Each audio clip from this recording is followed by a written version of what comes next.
Hello, welcome to A Cook Back in Time. Today I'm at one of the most historic towns in England, Hastings, 1066 and all that, but today we're not looking at that, we're celebrating May Day through the ages. Our expert guest chef and restaurateur Veronica Sham will be cooking against the clock to prepare a mouth-watering spread of historical cuisine to feed the Jack of the Green of the Mad Jack Morris dancers, the organisers of today's celebrations. The Hastings Jack in the Green festival is steeped in pagan overtones. Very little's known about the custom before the 19th century, when it was adopted by the Guild of Chimney Sweeps as an excuse to celebrate their annual spring holiday. It was the sweeps who began the rite of parading a decorated jack through the streets to raise money. But the custom petered out in the Victorian era and was all but forgotten until it was resurrected in 1979 by the Mad Jack Morris dancers. Keith, you look absolutely smashing. Give me an idea of the order of the day, the events. We're psyching ourselves up at the moment so we can get ready for Jack in the Green to be released with lots and lots of energy and vigour. He'll come out onto the streets and he's going to dance around the streets of Hastings all day. But at the end of the day, we've got to kill him to release the spirit of summer, and then we're going to be ravenously hungry, you know. I'd better let you go because you've got a strict timetable. Great time ahead. You're going to enjoy yourself. See you later. Yeah, bye. The Jack is released from the Fisherman's Museum right on the seafront at exactly 10 o'clock. The procession winds its way through the ancient streets of Hastings up to the castle, where the Morris dancing begins in earnest, with displays of the different styles of dancing by Morris groups from all over the country. The whole day reaches a climax at 3:15, so that gives our guest chef Veronica Sham plenty of time to prepare an intriguing mix of historical fare.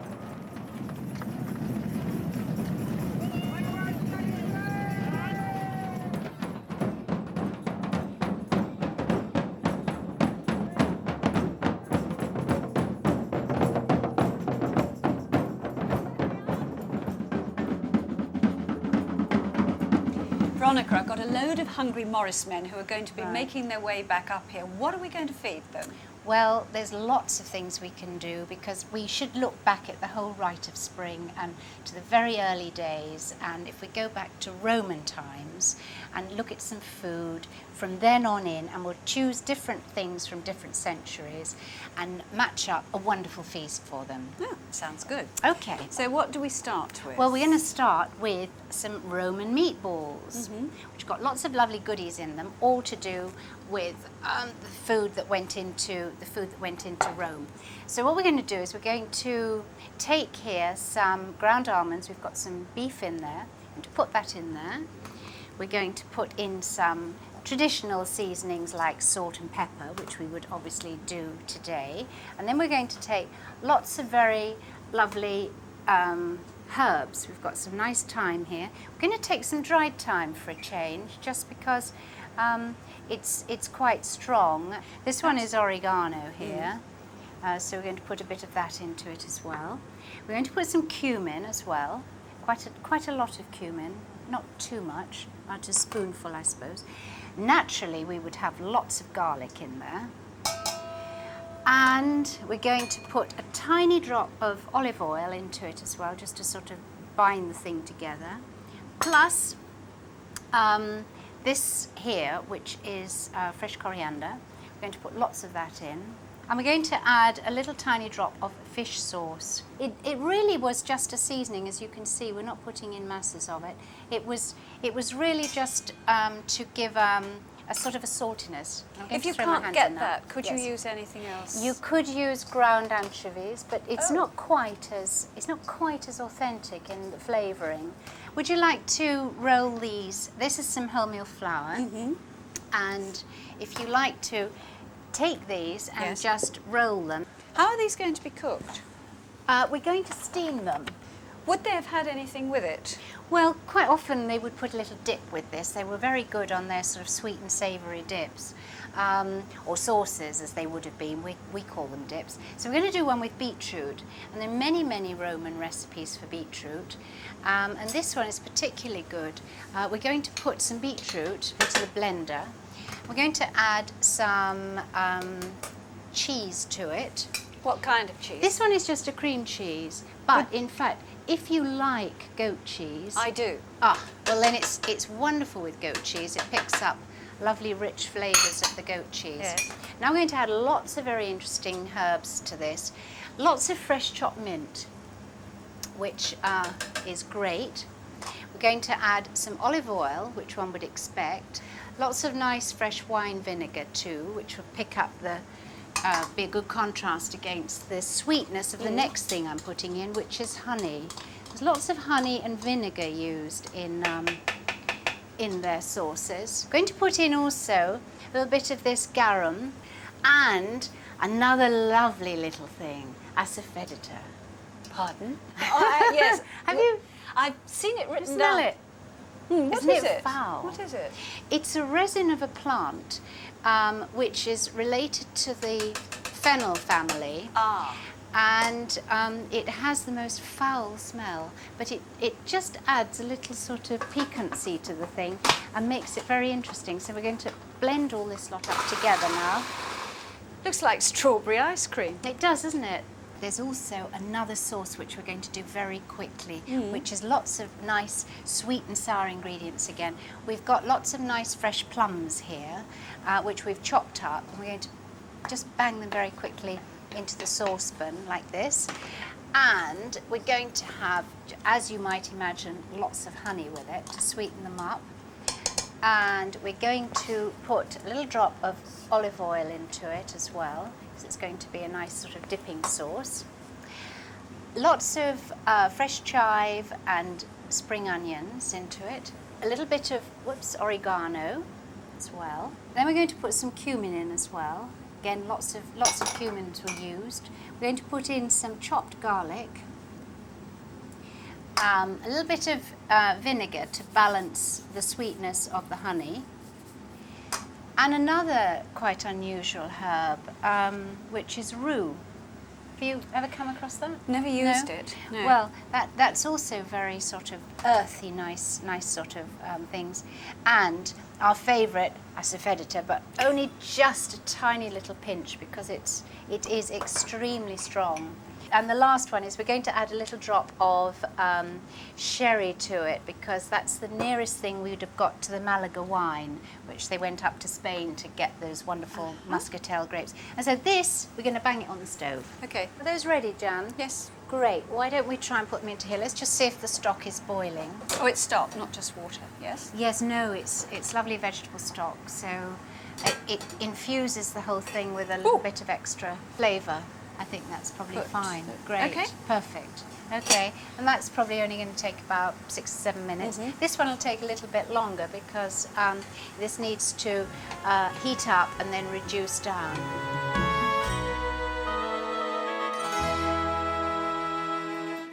With the first course completed, I made my way up to Hastings Castle to sample the pagan atmosphere and see some of the more unusual Morris dancing groups strut their stuff. Join us after the break when I find out who the Grand Master Bogey is and we sample the delights of a 17th century restoration pie. All that on A Cook Back in Time.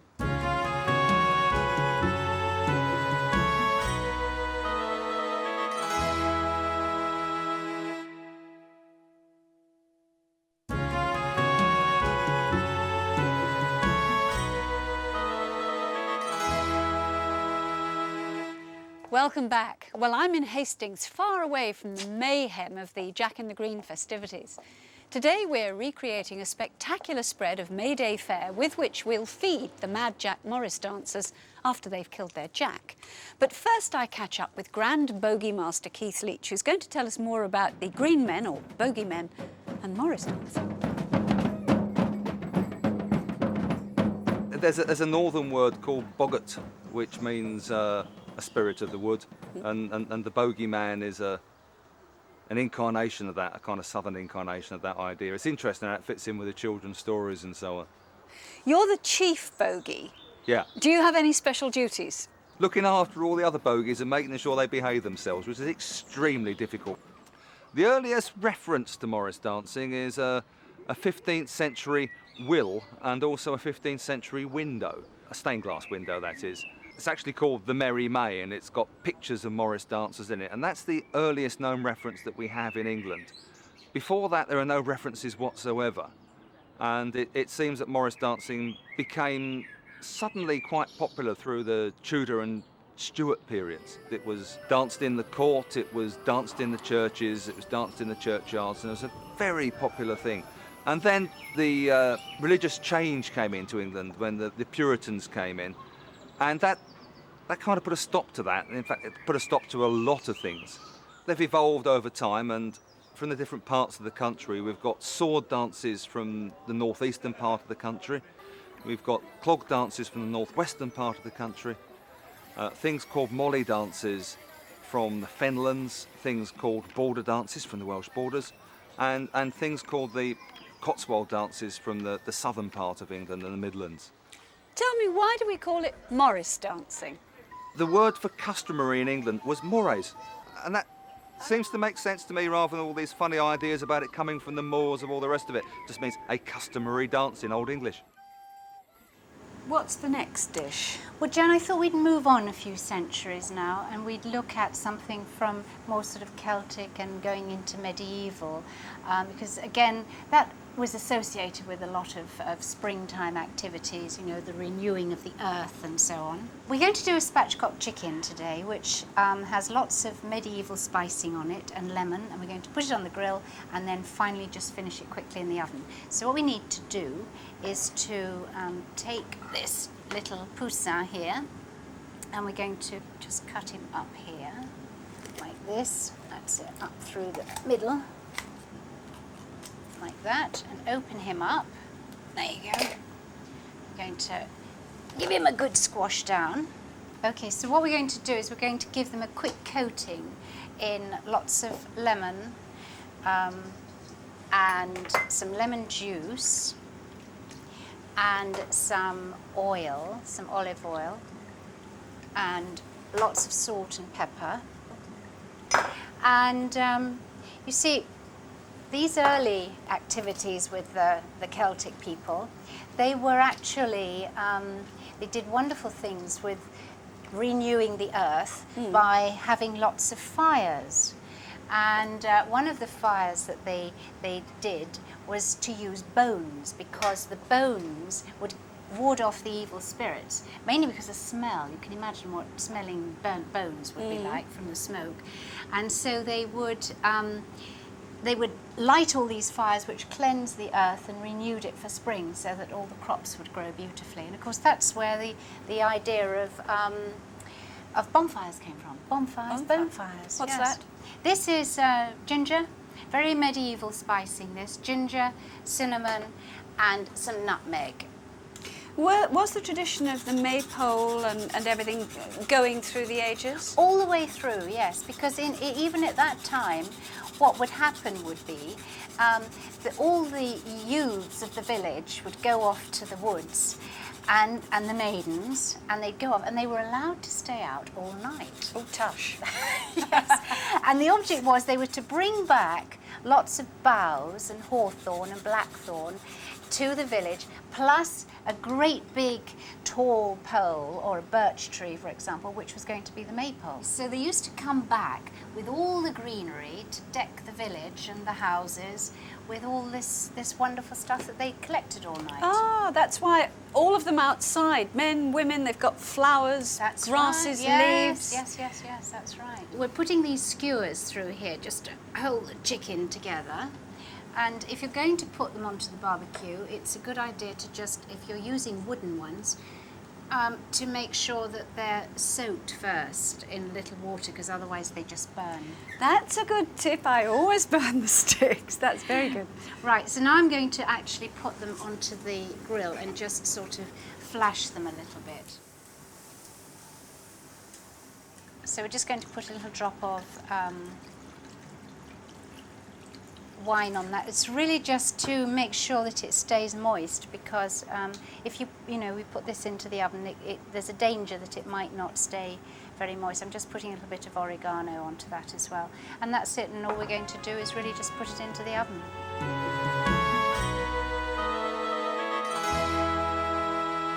What are you going to cook for dessert or remove? Right, well, I've started. You can pick your knife up as well. Oh, thank you. Have to work hard today.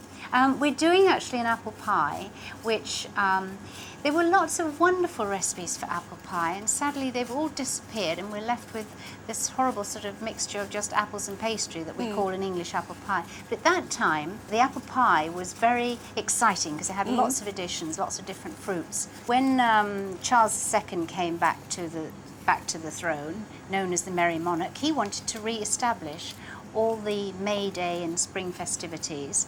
And so we've chosen a pie which is rather suitable to him, because it was actually the chef who actually drew up the recipe, and we have it from her, Hannah Woolley, actually did cook for him on a couple of occasions. And the pie today is going to have pineapple in it.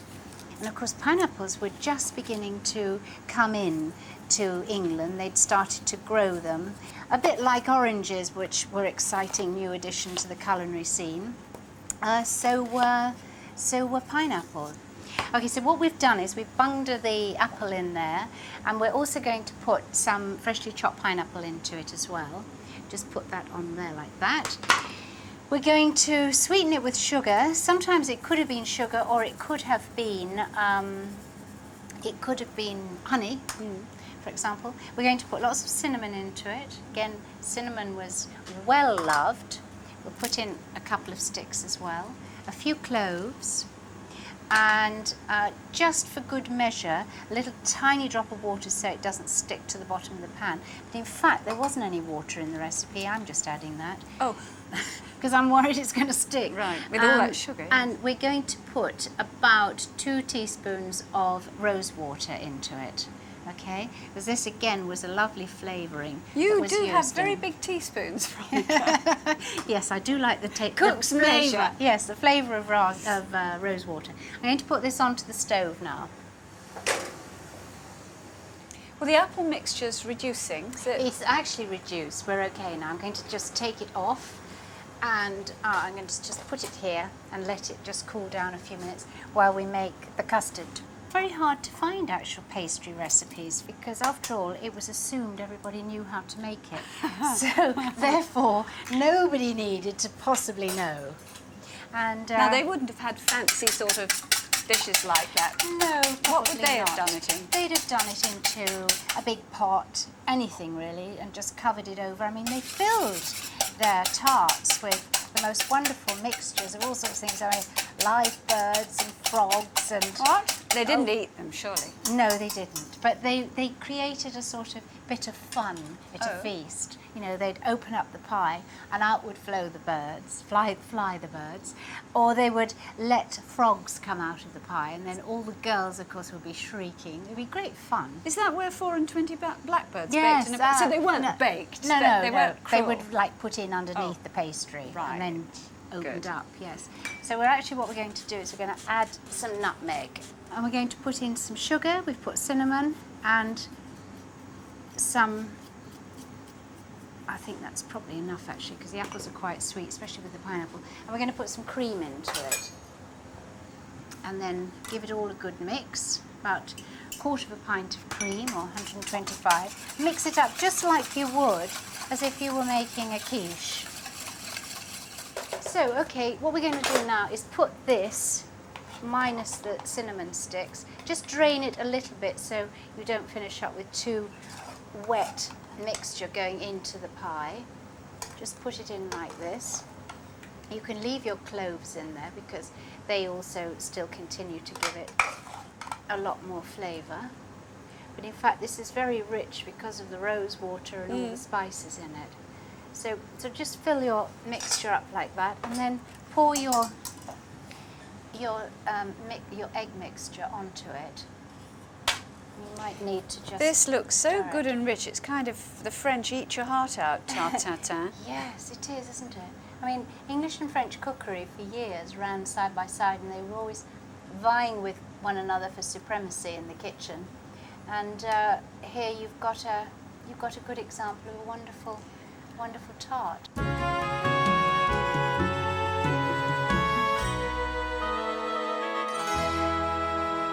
Well, back at the castle, it's time for the climax of the day.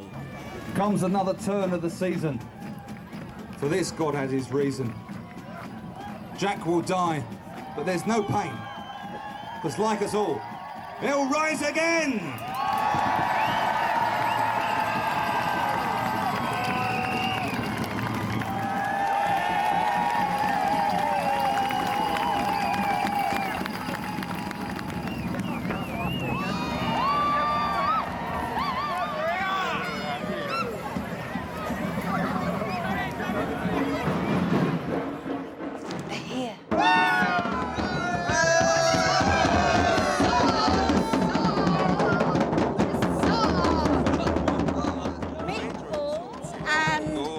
Authentic Roman bread. We did.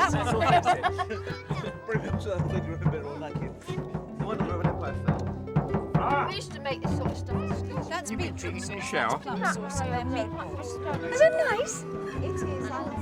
Oh, that's past mustard, isn't it? Yeah. Well, these apricots are really tasty. What? You do that back quickly. They are devouring the spatchcock chicken and the meatballs. Oh, really? Absolutely loving it. Oh, good. Oh, that does look good. Hey, you've worked so hard. Oh. Do you think we could be a bit naughty and have a piece of that before? They'll devour it. There won't be any left. Oh, all right then. Please. On your head be it, madam. This is very light and flaky, this pastry. Here we go. There you go. Let me excuse my fingers. It's all right. I know they're clean. There you go. You going to have some? Oh, I'm Oops. sorry. You going to have No, some? I don't think so. I don't think I can manage it now. But try it anyway with the custard in it already. Oh, wow. That is some apple pie. Thanks. Restoration pie. It's wonderful. Good. Oh, it really is.